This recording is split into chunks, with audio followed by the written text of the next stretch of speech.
मुंगेरी लाल का सपना देख रहा हिजबुल्लाह अपने आप को 30 मार खां समझ रहा था। फिर सीज फायर क्या लगी, खुद को इजराइल का बाप समझ रहा था। रातों रात नेतन्याहू की ऐसी सटकी कि एक के बाद एक 40 मिसाइलें हिजबुल्लाह के ठिकानों पर धमाधम बरसने लगी। रात में ही ट्रंप और नेतन्याहू की पत्नी के बीच कुछ ऐसी बात हुई जिसके बाद हमास को अमेरिका ने धमकी दी, अगर अब इजराइल को कुछ किया तो हमसे बुरा कोई नहीं। दोस्तों, इजराइल लेबनान के बीच सीज फायर का ऐलान हुआ तो हिजबुल्लाह की तरफ से बड़ी बड़ी डींगे हाँकी गई। कहा गया कि ये उनकी इजराइल पर 2006 से भी बड़ी जीत है। वो अपने दम पर इजराइल को सीज फायर के लिए मजबूर करने में सफल रहा। लेकिन दोस्तों, इजराइल लेबनान सीज फायर ज्यादा वक्त तक नहीं टिक सका। हिजबुल्लाह के लड़ाकों की अकल ठिकाने लगाने के लिए नेतन्याहू की सेना ने साउथ लेबनान में फिर से बम बरसाने शुरू कर दिए हैं। इजराइल की डिफेंस मिनिस्ट्री ने लेबनान में हिजबुल्लाह पर हमले की मंजूरी दे दी है।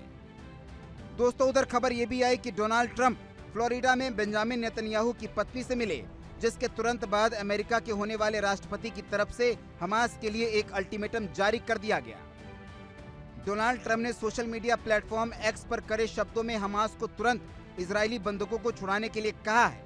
ऐसा नहीं करने पर बुरा अंजाम भुगतने की धमकी भी दे डाली है। ट्रंप ने लिखा, 20 जनवरी 2025 को मैं गर्व के साथ संयुक्त राज्य अमेरिका के राष्ट्रपति के रूप में पदभार संभालूंगा। अगर बंधकों को इस तारीख तक नहीं छोड़ा गया तो मानवता के खिलाफ इन अत्याचारों को अंजाम देने वालों को मध्य पूर्व में बहुत बड़ी कीमत चुकानी पड़ेगी। जिम्मेदार लोगों को अमेरिका के लंबे इतिहास में किसी भी व्यक्ति से अधिक कठोर की सजा मिलेगी। बंधकों को अभी से रिहा करना शुरू कर दो। दोस्तों, ट्रंप के साथ फ्लोरिडा में मुलाकात के बाद बेंजामिन नेतन्याहू की पत्नी सारा नेतन्याहू ने इंस्टाग्राम पे एक पोस्ट लिखा है। उस पोस्ट में उन्होंने कहा कि 7 अक्टूबर से हमारे देश द्वारा झेली गई अपार पीड़ा और हमास आतंकवादियों की अमानवीय के बारे में मैंने बताया। हमास अभी भी हमारे नागरिकों को बंधक बनाए हुए है, उन्हें बेहद कठिन परिस्थितियों में रखा गया है। मैंने बंधकों की रिहाई और उनकी जल्द घर वापसी की आवश्यकता पर जोर दिया है। पिछले साल 7 अक्टूबर को हमास ने इजराइल में घुसकर बड़ा हमला किया था। इस दौरान बड़ी संख्या में इजरायली नागरिकों को बंधक बनाया गया था। दोस्तों, अल जजीरा की रिपोर्ट के अनुसार सीज फायर तोड़ने के बाद इजराइल ने लेबनान में अलग अलग हमलों में 11 लोगों को मौत के घाट उतार दिया है। दावा किया गया है कि एक स्टेट सिक्योरिटी ऑफिसर भी इन हवाई हमलों में मारा गया। दोस्तों, इजराइल ने हमलों से पहले ही अपनी डिफेंस मिनिस्ट्री का अप्रूवल ले लिया है। ऐसे में ये साफ है कि इजराइल अब रुकने वाला तो नहीं है।